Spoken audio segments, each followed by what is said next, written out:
европейските шампиони за професионалисти Юка Хапалайнен, Сирпа Султари и тяхната латиноамериканска фантазия.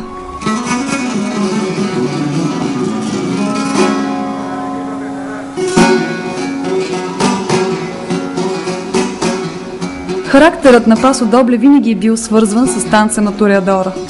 Мъжът танцува в ролята на бикобореца, а дамата е най-често неговия плащ.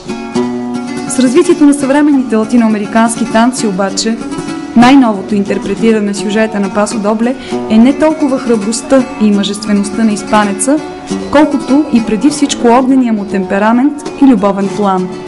В Пасо Добле днес дамата все по-често излиза на предна позиция, и то по-скоро за да играе ролята на страстна испанка, готова да отстоява обичта си до край, отколкото да стои в сянката на мъжа до нея. Такова тълкуване на танца даде и самата Лорейн Родин на танцовия семинар, проведен ден преди събитието.